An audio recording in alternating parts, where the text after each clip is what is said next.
Сегодня в программе «Лидер» я беседую с Юлианом Бобуа. Юлиан по образованию инженер-технолог. Кстати, школу окончил на золотую медаль и на красный диплом университет. Родился и вырос в городе Очамчира. Работает в таможенном комитете. Вот если коротко говорить, то так. Но самое интересное мы расскажем в интервью. Юлиан, если вы готовы раскрыться, мы начнем. Попробуем. Первое, на что я обратила внимание, это ваше имя. Юлиан, непривычное для нашего уха. И сразу же у меня возникли ассоциации. Юлия, это исходит от Гая Юлия Цезаря. Мне интересно знать, кто вас так назвал и в чью честь? Ну, все намного проще. Меня так назвала, решила так назвать моя мама, Ашуба Бела Платоновна. Инициатором была как бы она больше. Так звали моего деда, Бобуа Юлиан Танасович. Он был педагогом с большим стажем. И мама сама была педагогом, директором школы. Я понимаю, но невестка не может называть имя своего свекра. Как же она к вам обращалась? Ну, как обычно раньше это делали, вторым именем меня назвали Чагу. И дома мама меня, почти до лет до 25, наверное, дома меня звали таким образом. По мне так Чагу ничем не хуже, чем Юлиан. Мне тоже так кажется. Это имя в честь вашего дедушки. Чагу — красивое имя, Чагу Чадж. Есть у нас очень известный такой рассказчик, юморист. И я вот сейчас подумала о том, что незаслуженно мы упустили это имя. Могли бы молодежь называть таким именем. Ну, наверное, да. Наверное. Все-таки вас можно еще называть Чагу Бобуа, так же, как Юлиан Так Бобуа. и звали некоторые близкие люди.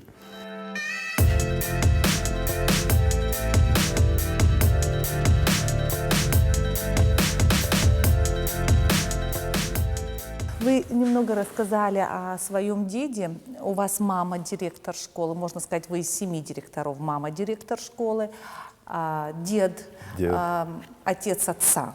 Да? Со стороны отца. Со стороны отца директор школы, со стороны мамы директор школы.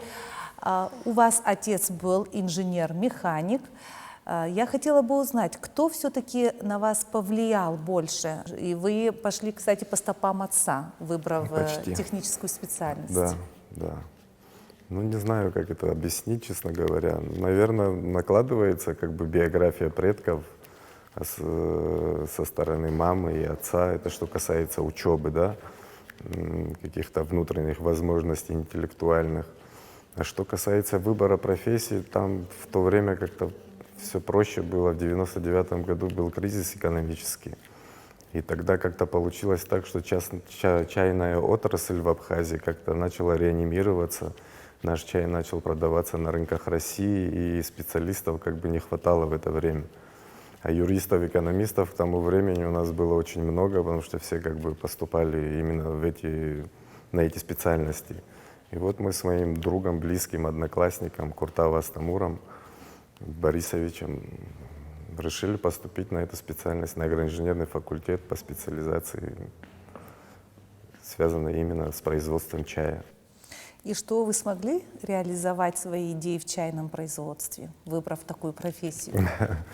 Ну, как сказать, мы поступили, через год мы трудоустроились на чайную фабрику номер 1 в Очамчире. Как бы мы учились очно, но чайный сезон, как вы знаете, он начинается с мая месяца, и к концу лета он заканчивается, завершается. И у нас получалось как-то совмещать. Мы были технологами, мы как-то коллектив был молодой, вписались в него и трудились, и к зачетам там... Получается, специалисты по технологии, по производству чая есть, а самого чая в стране нет. Есть комментарий на эту тему? Ну, как-то все интересно началось в 99-м году. Все началось, и так же, как быстро начала развиваться эта отрасль, так же и быстро она как-то и угасла. Я не знаю, с чем это связано. Наверное, у нас не было таких технологий, которые бы могли... Народ же как бы к тому времени уже привык к красивой этикетке, да, к сбыту продукции. А самая большая проблема была сбыть продукцию. Готовый чай было трудно продать. Ваши знания как инженер-технолога пригодились в таможенном комитете Абхазии? Вы перепрофилировались. Ну, так скажу, мы первые 5 лет в университете учились учиться. Вот главное научиться учиться, работать с литературой, да, принимать какие-то решения нестандартные. Особенно у нас был вуз технический, и мы имели дело с высшей математикой, начертательной геометрией. Вам бы не позволили учиться плохо, я так понимаю, потому что вы выросли в семье, где так много директоров. Именно детские впечатления формируют нас и остаются на всю жизнь.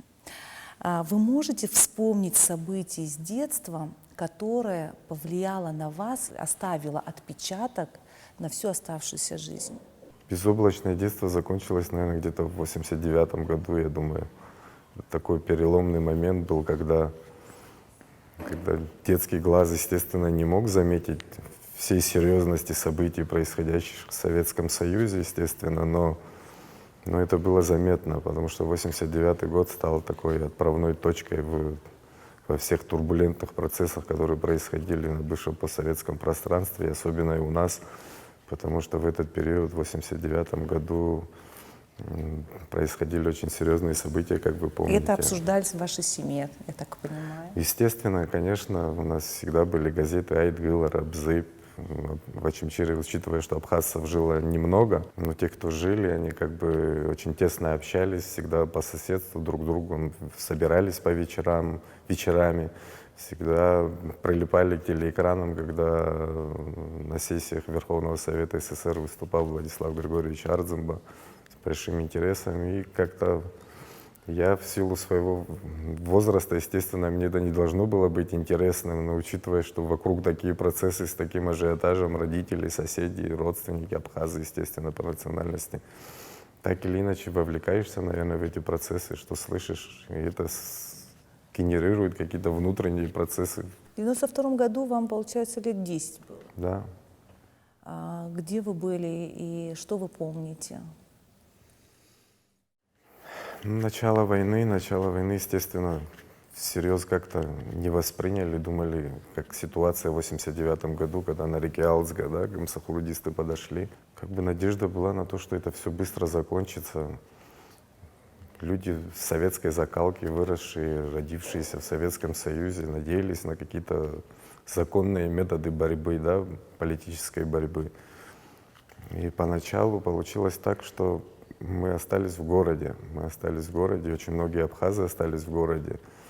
И местное население, конечно, отчасти тоже как-то с пониманием относилось к национальному вопросу абхазов, особенно те, кто выросли в городе, у кого были смешанные семьи. Город был такой толерантный.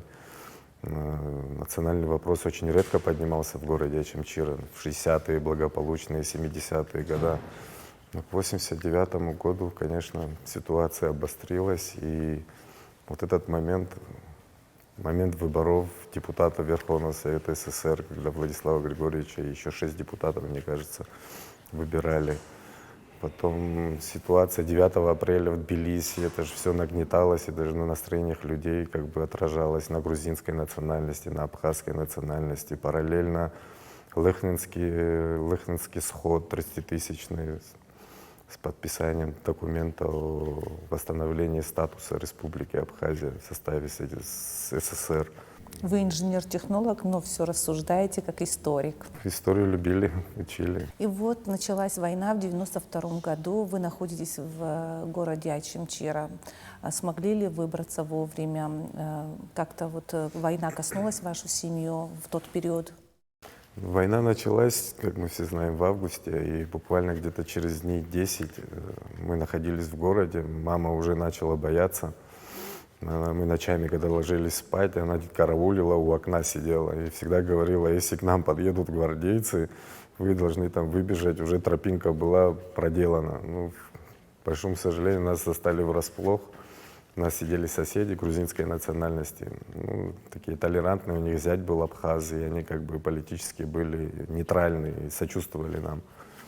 И неожиданно из села Меркула, кубалиевцы, фамилия такая была, они там очень плотно жили, их брата, родственника пленили наши формирования, военные ополчения Восточного фронта и забрали их в плен. И они, войдя в город, начали искать, естественно, абхазов, кого можно было бы обменять на них. И когда они подъехали к нашему кварталу, нашлись такие соседи, которые указали на дом, и они ворвались в дом, забрали всех старших, отца, мать, тетю родную, отца, сестру, она с нами находилась. Соседа грузина, естественно, отпустили. И меня, как ребенка, мама попросила, говорит, он 11-летний ребенок, астма была, я болел. Естественно, они меня, конечно, отпустили, а их забрали. Ну, хорошо, что меня отпустили. Отпустили, но куда вы пошли? Я не Всё знал, забрали? честно говоря, куда идти, пошел к соседям. Пошел к соседям и попросил, чтобы они мне дали телефон позвонить. А в это время в городе еще оставался мамин брат. Он уже к тому времени был бывший сотрудник милиции, заместителем начальника милиции в Творчале работал. Пришлось уволиться в 1989 году, когда эти события все были, и приходилось уголовные дела заводить на абхазов. И он уволился, он не стал этим заниматься и находился дома. Когда он об этом услышал, ну как бы, я не знаю, сегодня, если начнется война, всем ясно, что надо уходить сразу, какими бы путями не было. Но это был еще буквально вчера развалился Советский Союз, и в голове просто не умещалось у людей, что могут вот так в одночасье какие-то формирования войти на территорию Абхазии и буквально на второй, на третий день начать убивать людей. А тогда был комендантом города Маргияне, и он в свое время тоже работал в органах внутренних дел, и они по работе пересекались, он лично его знал. Он набрал ему тогда по телефону и очень возмущенно, так, с большим нажимом на него, попросил его, чтобы он вмешался в положение, иначе могло все плохо кончиться. И вот тогда еще на тот момент, к концу августа, еще возможно было каким-то образом решать такие вопросы, благо вовремя их вытащили оттуда, они уже в Цагерской школе находились. Оказалось так, на кого их должны были обменять, их, оказывается, уже в живых не было. Если бы они об этом узнали бы, ну точно уже не вернулись бы родители, это однозначно. Буквально их отпустили, на второй, на третий день, уже где-то в середине сентября уже самого дядю, кого я просил, звонил, его с ванны, с дома забрали, очень зверски издевались над ним, множественные ножевые ранения, в общем, поиздевались очень сильно. Убили они его, бросили на Ухурейском перекрестке посту, тогда пост ГАИ там был. А почему они его забрали? За то, что он абхаз, за то, что он работал в Министерстве внутренних дел? За то, что он абхаз, потому что он отстаивал свою позицию, потому что он решил не уходить, не оставлять свой город и пытаться как-то бороться. Когда вам удалось покинуть город? 26 октября мы еще находились в городе, и до нас доходили сведения, что наши формирования должны войти в город, и мы как-то ждали вот этого момента. Если вы помните, дед Пачуля, да, Борис, его звали, его группа должна была войти в город, она вошла фактически, мы тогда в этот момент находились в городе. Их тоже зверски уничтожили? Их тоже эту команду? зверски, да, их тоже зверски убили, очень многих, очень мало кто остался в живых. И буквально в нашем районе, где мы прятались, очень сильные боевые действия шли. Многих ребят там убили. Ну, естественно, после этого неудавшегося наступления стал вопрос, что надо каким-то образом выбираться. Кто вам помог покинуть город?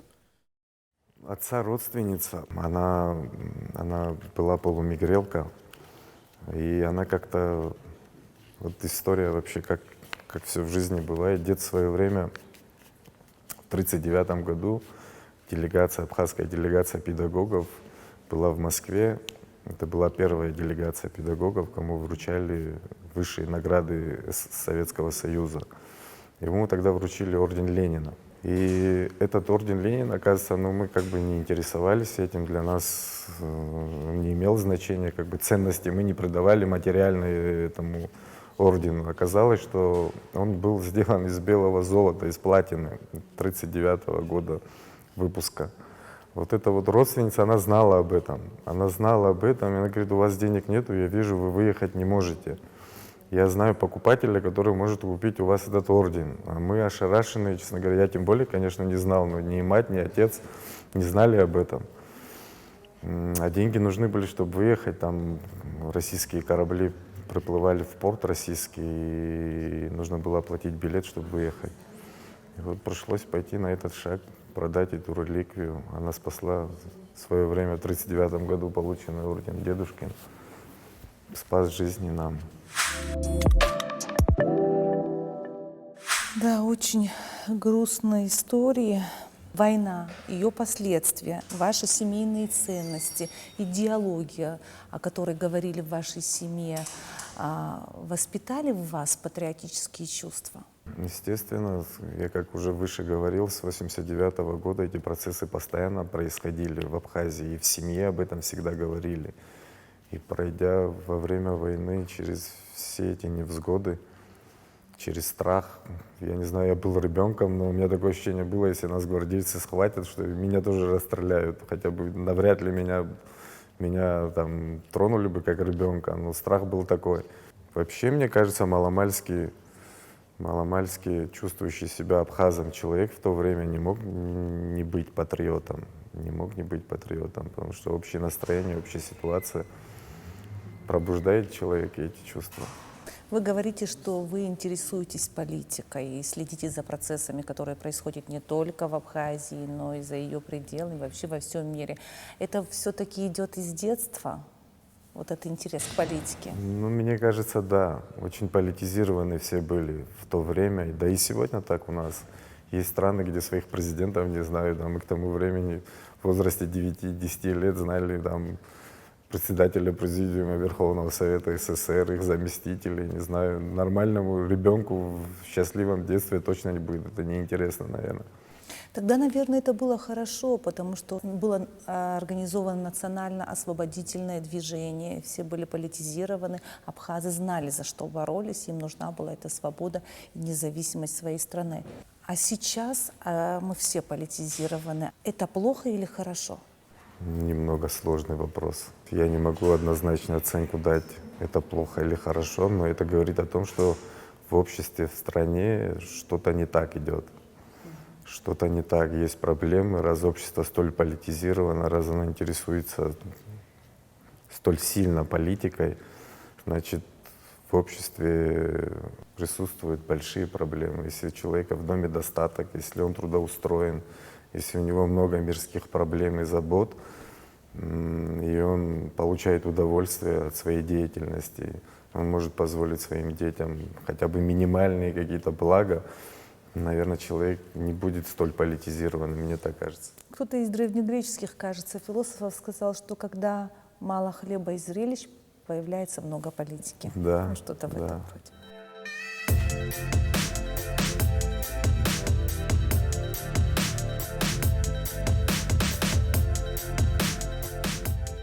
Доказать свою любовь к своей родине можно только во время войны, а в мирное время невозможно геройство совершить. Во время войны совершили, отдали жизнь. В то время, я думаю, наш народ выложился по максимуму. Но после войны условия меняются. Возвращаясь к войне, извините, вот мы можем сказать, что все-таки во время войны огромную роль сыграла молодежь? Естественно. Погибали ведь молодые люди в первую очередь. Естественно, в возрасте от 18 до 25 лет это основная такая ударная сила была, движущая сила, и энергия была как раз-таки лежала на плечах молодых ребят. А вот сегодня как молодежи проявить такое геройство во имя мира?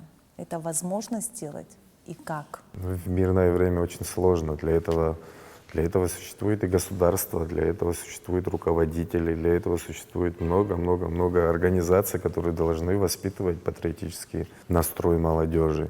И это должно быть не на уровне декларации, там, да, не на уровне слов. Каждое слово должно подкрепляться определенными действиями. На примерах нужно показывать, как себя вести. Зачастую бывает так, что взрослые там декларируют определенные вещи, да, с телеэкранов. По телевизору сегодня легко говорить. И сейчас, наверное, со стороны тоже многие думают, вот легко говорить, легко, да. Есть же маяки, да, люди, которые лидеры, опытные, на кого равняются, на кого смотрят. Они должны подавать пример. подавать пример политической культуры, должны подавать пример, немножко такое грубое слово, но гигиены по отношению, да, к финансам, к взаимоотношениям к простому народу, да, людям, которые могут себе мало позволить. Когда человек думает, как прокормить семью, и параллельно он видит, как кто-то очень успешно развивается. И согласен, есть люди, которые своим трудом, и честно, дай Бог им здоровья, и нельзя завидовать этому, но есть много других примеров отрицательных. Естественно, молодое поколение, которое пронесло на своих плечах во время войны все это, им было тогда по 18, по 20 лет, они выросли, им стало уже по 40, по 45. Послевоенная романтика прошла, многие из них потеряли себя. И когда они открыли глаза и проснулись, они увидели, что их семьи ничего не имеют, им нечего дать своим детям.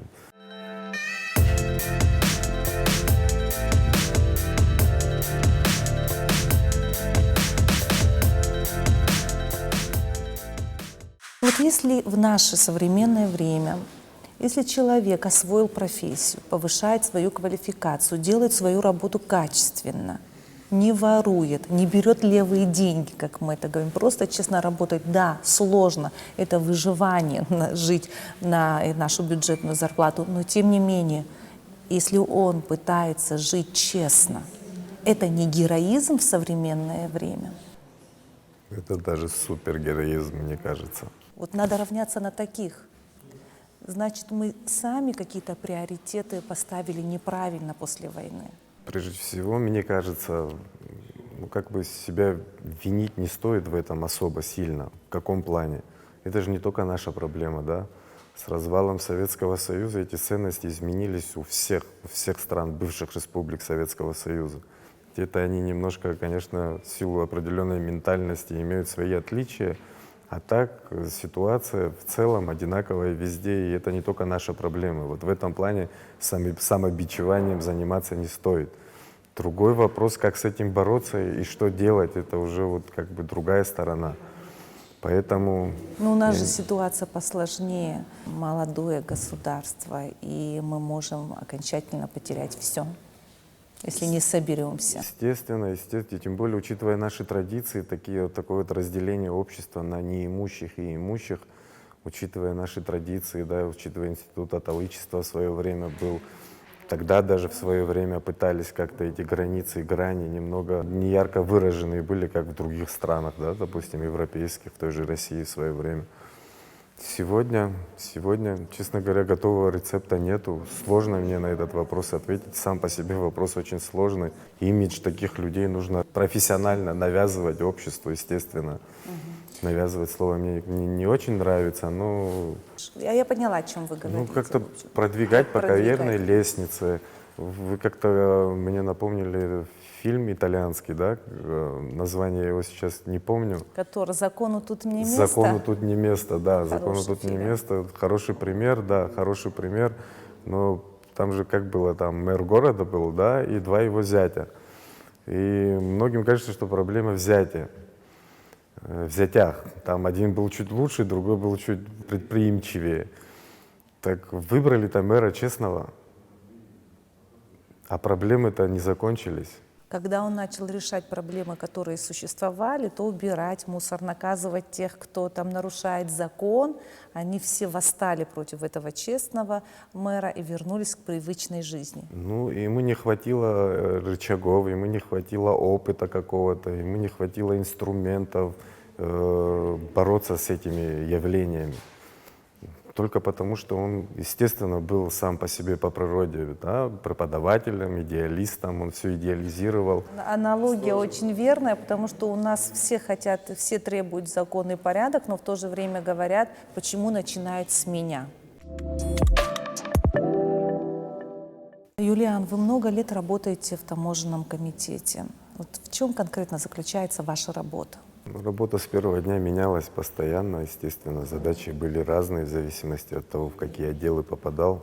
В 2006 году я устроился в таможенный комитет, сразу же попал в отдел собственной безопасности.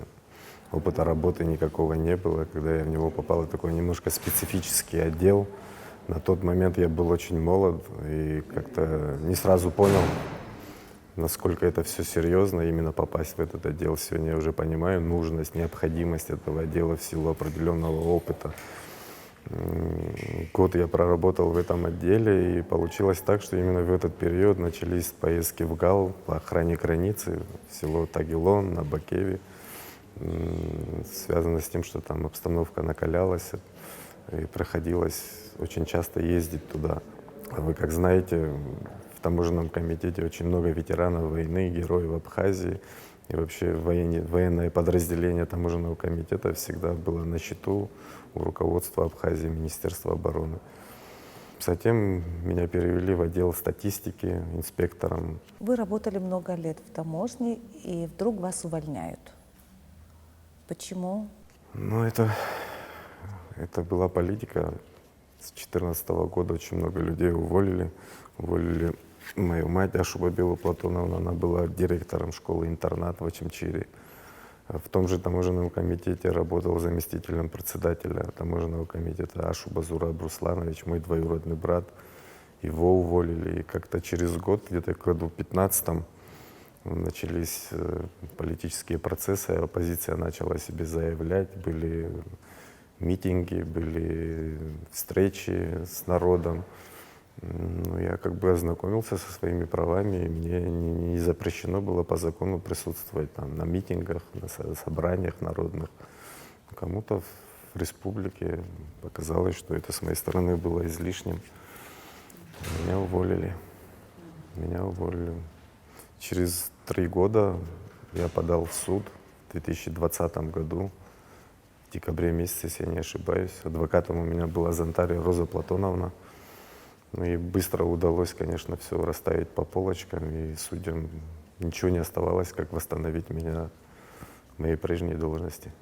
Вы вернулись на работу. Я вернулся.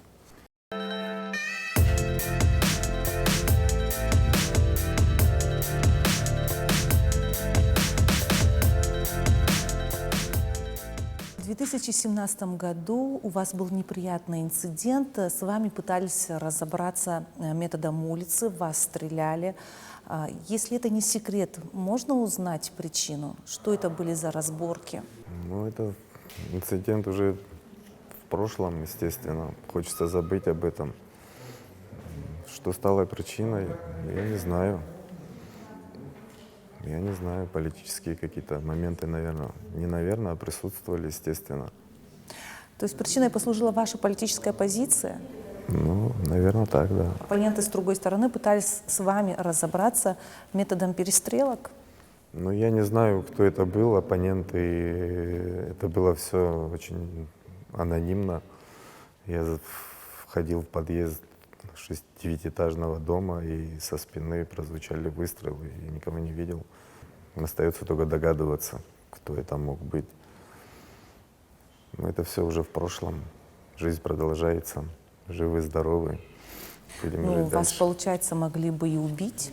Слава Богу, выжили. Это как темные 90-е в России, да, вот после развала Советского Союза так расправлялись со своими оппонентами. Как защитить людям себя и не бояться, что кто-то анонимно, как вы сказали, будут в них стрелять? Мне кажется, всем политическим силам в Абхазии, мне кажется, нужно понять, что нужно переходить в правовое поле и бороться за власть методами, дозволенными законом Конституции Республики Абхазия. Я сейчас не пытаюсь обвинить какую-либо из сторон, сам участник и непосредственно представляю одну из сторон. Я сейчас не защищаю ни власть, ни оппозицию, не пытаюсь кого-то обвинить. Просто все политические силы, буквально все, которые себя обозначили как политические силы, как центры определенного, да, и политического истеблишмента Абхазии, все должны понять, что мы должны действовать по правилам, друг с другом в рамках закона. И надо понять одно, что это невыгодно никому противостояние. Бумеранги имеют свойство возвращаться, его запустишь, он возвращается назад. И этот закон природы работает всегда. Поэтому, я думаю, лучше было бы, если бы мы боролись бы за власть. Было бы лучше, если бы мы боролись бы за власть законными методами, цивилизованными методами. Чимчирский район пережил многое. И сейчас там не самая простая ситуация, им тяжело, множество проблем и с рабочими местами. Дотационный район. Как вы видите развитие Чимчирского района? Это курортный город, промышленный город или есть иные пути развития? Мое сугубо личное мнение, Чимчирский район, его географическое положение позволяет развивать и сферу туризма, параллельно гуманно подходить, если гуманно подойти к ресурсам, да, и соблюдать какие-то экологические нормы. Я думаю, и промышленность можно развивать параллельно с туризмом, как-то гармонично. Сельское хозяйство — это самое первое, что можно развивать в Чимчирском районе. Сельхозугодий, удобных для выращивания сельскохозяйственных культур у нас много. Поэтому, я думаю, сфера развития Чимчирского района, она немножко имеет разнонаправленный, да, вектор. Главное определиться на начальном этапе, что легче, что выгоднее, а дальше уже думать немного фундаментальнее на будущее. Ну, когда нет материальных возможностей, может спасти и инициатива. Есть инициативные, энергичные люди, в первую очередь, наверное, и молодежь. Естественно, естественно, есть. Она всегда была. Она всегда была, даже в самые трудные времена. Очень много ребят было, с кем мы дружили, общались. Самые такие темные времена, лет 20 назад, когда просто в городе некуда было пойти. Молодые инициативные ребята пытались что-то сделать, кинотеатры открывали, какие-то игровые центры. А у чимчирцев какое настроение? Меняется в их жизни что-то? Меняется в городе? Есть надежда на развитие? Ну, естественно, за последнее время город поменялся, люди стали жить лучше. Ну, природа человека такая, что ему всегда нужно развиваться, идти к чему-то. То, что было необходимо 15-20 лет назад, казалось, что вот если будет вот это, нам этого хватит. Человеку свойственно, естественно, когда он что-то обретает, ему нужно идти дальше. Ему нужно дать образование детям, ему нужно трудоустроить детей. С трудоустройством в городе проблема. В свое время Александр Золотинскович, под его руководством, будучи президентом страны, он отремонтировал школу-интернат, абхазскую школу. Раньше была просто школа, абхазская школа, третья абхазская школа. А затем она стала школой-интернат, то есть со всего района, всех лучших детишек. И не только лучших по интеллектуальному, да, как критериям отбирали, а были семьи ветеранов войны, малоимущих, кому нужно было помочь, дать достойное образование. И под его руководством школу восстановили, отремонтировали, привели в соответствие, прям, я не знаю, это была супершкола для того времени, и сегодня она такая. Буквально одна школа дала более 100 рабочих мест. Это учителя, это персонал, это околошкольная инфраструктура. Также было восстановлено здание Дома культуры. На очереди было восстановление стадиона. Ну, как-то процесс развивался, да, шли к чему-то. Естественно, небольшими шагами, но по возможности. И вот очень многие обвиняли в свое время, я помню, президента в то время в том, что он вкладывает деньги в социально значимые объекты, а сферу бизнеса не датируют кредитами. Ну, наш опыт показал, я думаю, в течение 10 лет, 15 лет львиная доля тех денег, которые была вложена в бизнес, или река унесла теплицу, или кто-то не вернул долги. Есть, конечно, и успешные проекты тоже, но социально значимые объекты имеют первостепенное значение. И те люди в свое время, которые обвиняли президента в этом, не знаю, последние 5 лет вперед них в школу не пошел бы, то отремонтировано. Мест не было уже. Все школы переполнены, естественно, родители хотят своих детей в благоустроенные школы. Как говорится, ломать не строить. да? Надо, наверное, ценить то, что есть тоже. Мы обычно в последнее время, мне кажется, так разучились щадить друг друга и ценить хорошее. Потому что в последнее время какая у нас пошла тенденция? Мы плохие, у нас ничего не получается, мы это не можем. Наверное, мы тоже привлекаем какую-то темную энергетику. Да. Там, кажется, такие-то мы стали бесперспективными. Ну, есть такое, да, Да, наблюдается. надо все-таки настроиться на позитив. Да? Естественно. Спасибо вам за беседу. Мне было очень интересно с вами общаться. Я вот вижу у вас очень много идей. Есть ребята, с которыми вы дружите, инициативы, есть силы, есть. Надо идти вперед, совершать геройство в мирное время. Нам с вами. Спасибо огромное за приглашение на вашу передачу. Огромное спасибо. Спасибо вам.